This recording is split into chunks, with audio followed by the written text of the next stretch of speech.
नमस्कार, आप देख रहे हैं BS24 न्यूज। मैं हूं आपके साथ विनोद कुमार। हरियाणा में विधानसभा चुनाव की तैयारी में हर राजनीतिक दल जुट गई है। इसी दौर में इस्तीफे का दौर भी शुरू हो गया और मैं यूं कहूं तो जोर तोड़ की राजनीति भी शुरू हो गई है।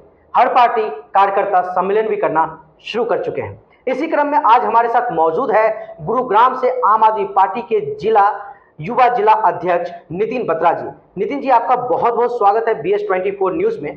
आपके बारे में भी खबर है, आपने रेजिग्नेशन दे दिया और फिर से आम आदमी पार्टी को ज्वाइन कर लिया, आखिर ऐसा क्यों? देखिए विनोद जी, ये एक अफवाह थी कि मैंने रिजाइन पार्टी से किया है। मैंने रिजाइन किया था अपने पद से। वो पद से रिजाइन करने का मेरा रीजन था कि मेरे कुछ काम के प्रति मेरी जिम्मेदारियां थी जो मुझे पूरी करनी थी। मैंने पार्टी से कभी रिजाइन नहीं किया था। मैंने अपना जो इस्तीफा दिया था, अगर आपने मेरा इस्तीफा पढ़ा हो तो वो मेरे पद से मेरा इस्तीफा था। उसके बाद जब मेरे सीनियर लीडरशिप से मेरी बात हुई तो उन्होंने मेरे को समझाया और मेरे को बोला कि नहीं, हम चाहते हैं कि अभी आप इस पद पे बने रहें, क्योंकि अभी बहुत अहम समय है। तो हम उनने वो चाहते हैं कि मैं अभी इस पद पे बना रहूं और उसी पद पे ही काम करता रहूं। लेकिन तो अभी भी आपकी जो पर्सनल जिम्मेदारी थी वो तो अभी भी है, तो ऐसे में फिर आप कैसे निभाएंगे दोनों जिम्मेदारी एक साथ? देखिए, पार्टी का इतने साल साथ दिया है, 2012 से पार्टी का सदस्य हूं। अगर आज पार्टी को मेरी जरूरत है तो मैं उस पद पे उस समय में पार्टी को छोड़ के तो नहीं जा सकता। तो जो मेरा काम है थोड़ा उसको और बैलेंस करूंगा, लेकिन अभी जब तक पार्टी को मेरी जरूरत है मैं काम उसी पद पे करता जी रहूंगा। बिल्कुल। आपने नीट का और नेट के पेपर का मुद्दा भी उठाया, जो सुप्रीम कोर्ट में मामला लंबित है। आखिर आप क्या मांग चाहते हैं, इस पर क्या चाहते हैं? देखिए, ये ना हम लोगों को बहकाने का बहुत अच्छा जरिया है। अभी आपने बोला पेपर लीक, क्या आपको लगता है सिर्फ ये पेपर लीक का मामला है? क्या आपको नहीं लगता जो नैट है, जो एसोसिएशन है, जो इसकी टेस्टिंग ले रही है, क्या आपको नहीं लगता कि उसके अंदर भी धांधलेबाजी है? जो बच्चों को ग्रेस मार्क्स दिए गए थे, जो बच्चों को एडिशनल विदाउट क्या कहते हैं, जो धांधली हुई थी वहां पे, एक्स्ट्रा मार्क्स देना, लीनियंसी बरतना, क्या आपको नहीं लगता कि वो गलत है? हम सिर्फ पेपर लीक के ऊपर फोकस कर रहे हैं कि पेपर लीक हुआ है, पेपर लीक हुआ है। लेकिन आज उस एजेंसी की जो ये एग्जाम्स ले रही है, उसकी इज्जत और उसकी साख भी दांव पर है, क्योंकि वो अपने उन स्टूडेंट्स को उन्होंने ग्रेस मार्क्स दिए और बाकी स्टूडेंट्स को ग्रेस मार्क्स नहीं दिए। आप अगर इस चीज को समझे तो अगर एक आंसर गलत होता है तो 4 नंबर कटते हैं, है ना? और उसके बावजूद भी कैसे ऐसा हो सकता है कि 76 बच्चे टॉप कर जाए? मतलब आपके हिसाब से क्या होना चाहिए? नीट का पूरा पेपर ही फिर से होना चाहिए या फिर कुछ बच्चों का जिनको ग्रेस मार्क मिला है उनका पेपर ही दोबारा होना चाहिए? देखिए, मेरा मानना तो ये है, ये जो एजेंसी है सबसे पहले इसकी जांच होनी चाहिए। इस एक छोटी सी गलती के पीछे हमने 23 लाख परिवार खराब करे हैं। 23 लाख परिवारों की इतने सालों की मेहनत को खराब किया है। आज अगर आप एक परिवार के अंदर एवरेज लगाए तो एक परिवार में एवरेज 4 लोग होंगे। 23 लाख मल्टीप्लाई बाय 4 कर लीजिए, इतने लोगों की भविष्य हमने दांव पे लगा दिया है। बच्चे अपनी जिंदगी के कई जरूरी साल सिर्फ इसी पढ़ाई में लगा देते हैं और हमने वो साल खराब कर दिए।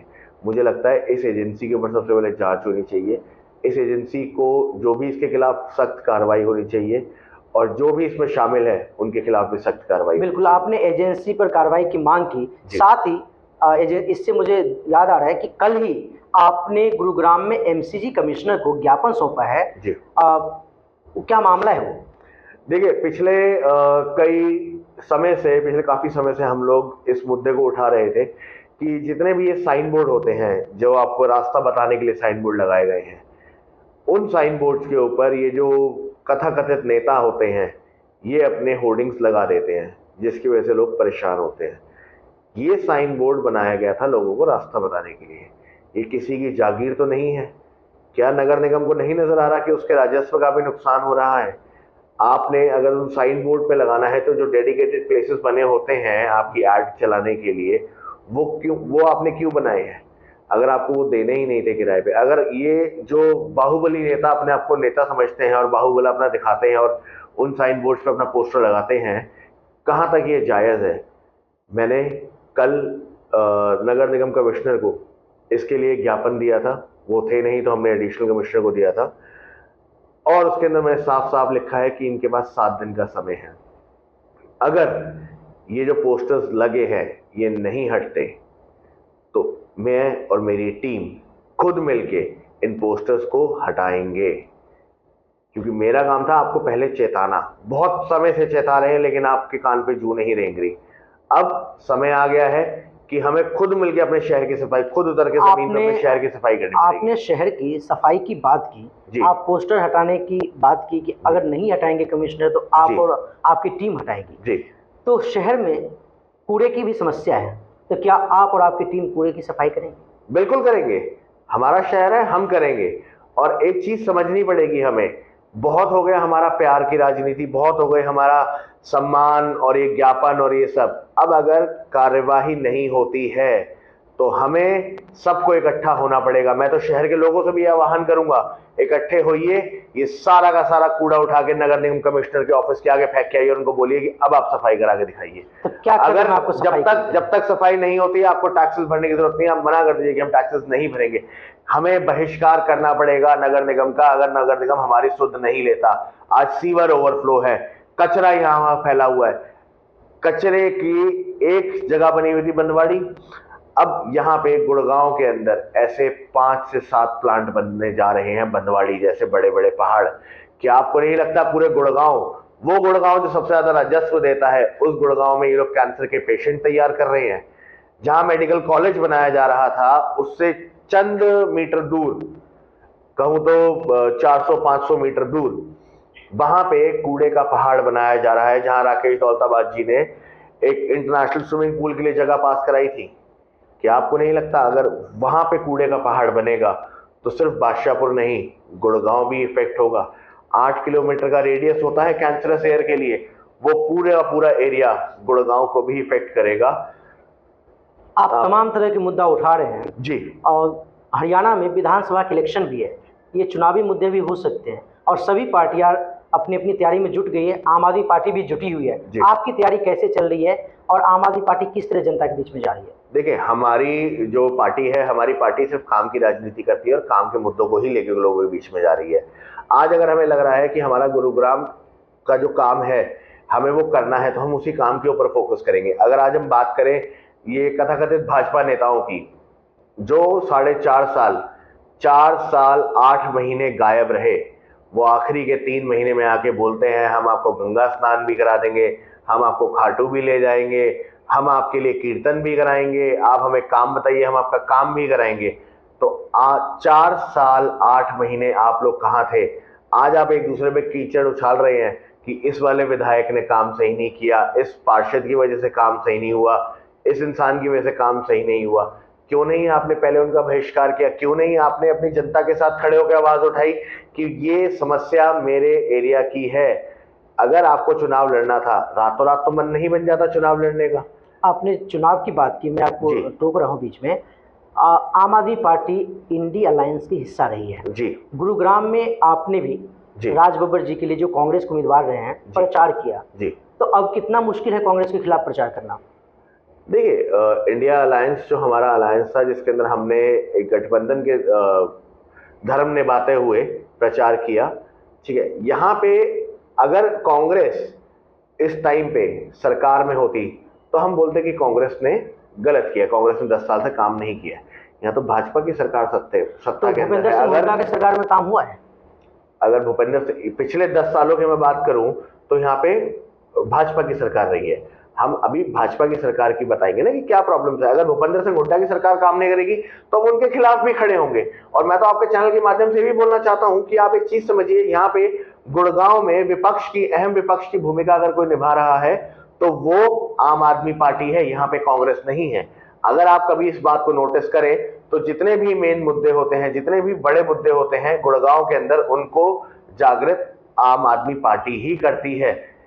गुड़गांव में कांग्रेस का कोई संगठन उठ के उस चीज के ऊपर प्रोटेस्ट करने के लिए या उस चीज के लिए बात करने के लिए नहीं आता। आपने गुरुग्राम की बात की, आप गुरुग्राम के युवा जिला अध्यक्ष आम आदमी पार्टी से, और गुरुग्राम में आम आदमी पार्टी के जो गठबंधन की सरकार है, उम्मीदवार थे राज बब्बर जी, उनके प्रदर्शन अच्छा नहीं रहा। गुरुग्राम में कितने ज्यादा मेहनत करने की जरूरत है और हरियाणा में आपके हिसाब से आम आदमी पार्टी की स्थिति क्या है? देखिए, जहां तक बात रही उनका प्रदर्शन की, जैसे वो आए थे लास्ट मोमेंट पे उनकी टिकट फाइनल हुई थी, फिर भी मैं कहूँगा उस मोमेंट के हिसाब से और राजा जी के सामने चुनाव लड़ना एक बहुत बड़ी बात थी। जो जितने भी वोट उनको मिले हैं वो जनता का प्यार है। कई बार क्या होता है, लोग जो नीचे के नेता होते हैं ना, जो हमारे विधायकी की तैयारी कर रहे थे, जो अंधभक्त होते हैं, वो बोलते हैं जी ये तो राष्ट्र मुद्दों का चुनाव है। मैं आज आपके चैनल के माध्यम से जनता से पूछना चाहता हूं कि अगर ये राष्ट्र मुद्दों का चुनाव होता तो क्या आपके जो गुरुग्राम का हाल है, तो राष्ट्र मुद्दों को ध्यान में रखते हुए क्या भाजपा को अपना कैंडिडेट नहीं चेंज करना चाहिए था? वो कैंडिडेट नहीं देना चाहिए था जो आपके राष्ट्र के मुद्दे के साथ साथ आपके लोकल मुद्दों को भी समझे? गुड़गांव के अंदर आज अगर अस्पताल नहीं है, गुड़गांव के पास अगर बस स्टैंड नहीं है, तो ये जिम्मेदारी एक एमपी और एक विधायक की होती है उसको पूरा कराने की। क्या आपने ये चीज नहीं सोची कि हम फिर दोबारा उसी इंसान को वोट दे रहे हैं जिन्होंने पिछले 10 साल में हमारे लिए कुछ नहीं किया? जी बिल्कुल। तो अभी लोकसभा के तो चुनाव खत्म हो चुके हैं, अब हरियाणा में विधानसभा के चुनाव की जी। तैयारी चल रही है, बिल्कुल बच चुका है। आप क्या कहना चाहेंगे जनता से? देखिए, मैं आपके चैनल के माध्यम से जनता से सिर्फ यही कहना चाहूंगा कि इस बार हमें सतर्क रहना है। अगर अच्छे स्कूल, अच्छे अस्पताल, अच्छे मोहल्ला क्लिनिक चाहिए तो हमें आम आदमी पार्टी की सरकार बनानी पड़ेगी। हम लोग काम करना जानते हैं, हमें पता है कैसे काम करना है। एक चीज बहुत क्लियर है, आज अगर आप बात करो भाजपा की, तो भाजपा के बहुत सारे उम्मीदवार हैं जो आपको रोड पे घूमते हुए नजर आ जाएंगे कि मैं भी विधायक का कैंडिडेट, मैं भी विधायक का कैंडिडेट। लेकिन आप उस कैंडिडेट से एक बार पूछना जरूर कि भाई 4 साल 8 महीने कहाँ था? तब तुमने मेरी आवाज क्यों नहीं उठाई और तब तुमने क्यों नहीं बोला कि मेरे गुड़गांव के अंदर काम नहीं हो रहा? आज आप एक दूसरे पे चीछा लेदर कर रहे हो कि इसने काम नहीं किया, सिंगला जी ने काम नहीं किया, खट्टर साहब ने काम नहीं किया, इंद्रजीत जी ने काम नहीं किया। तो आप मुझे एक बात बताइए ना, आप भी तो आप अगर अपनी पार्टी के अंदर रह के ये आवाज उठाते और लोगों का काम कराते तो आपके लिए तो आसान था। कितना मुश्किल था आपके लिए? प्रधानमंत्री जी आपके, एमपी आपके, विधायक आपके, मेयर आपके, पार्षद आपके, पांचों, ये 5 इंजन की सरकार थी। 5 इंजन की सरकार होने के बावजूद अगर आप लोगों की बेसिक मूलभूत सुविधाएं उनको नहीं प्रोवाइड करा पाए, तो मुझे नहीं लगता कि आपको सत्ता में रहने का कोई हक है। और जनता को इस बार जागरूक होना पड़ेगा।